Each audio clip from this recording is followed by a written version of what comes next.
la compréhension de la sexualité par l'enfant, je me reprends, et bien du coup, passe par le développement de compétences psychosociales, compétences à la vie, au développement de la vie relationnelle et affective.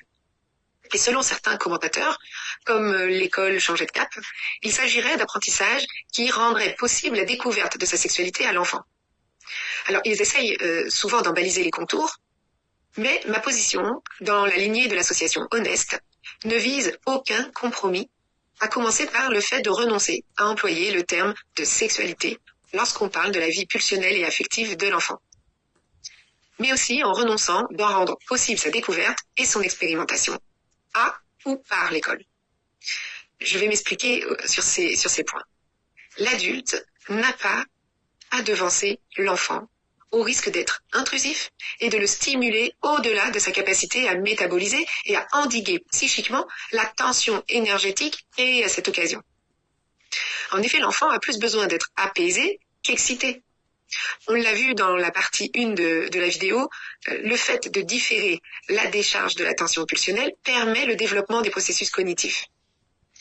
Donc, pour permettre à l'enfant de développer son intellect et sa capacité réflexive, émotionnelle, sensorimotrice, il faut l'accompagner à décharger ses tensions, à s'apaiser, non pas par une satisfaction masturbatoire, mais par des moyens qui lui permettent de développer ses processus cognitifs et sensorimoteurs, comme la manipulation des éléments, l'eau, la terre, etc., l'agilité motrice, etc. Autrement dit, il s'agit de l'aider à transformer l'excitation issue de la découverte de sa sensorialité, issue de la découverte de son corps, de ses questions autour de comment on fait les bébés, issue aussi de ce qu'il perçoit et de ce qu'il capte de la vie sexuelle des adultes.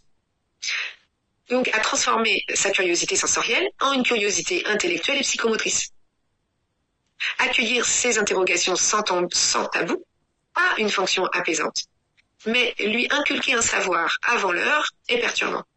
Il arrive d'ailleurs qu'un enfant, en confiance avec son parent, lui raconte ce que tel copain ou telle cousine lui a dit ou lui a fait d'une sexualité adulte. Et c'est bien s'il a besoin d'en parler, parce que sur l'instant, c'est un savoir dérangeant pour l'enfant, trop lourd à porter. Et donc un savoir qui peut être directement traumatisant ou potentiellement traumatique. En tout cas, qui crée un malaise, un mal-être chez l'enfant.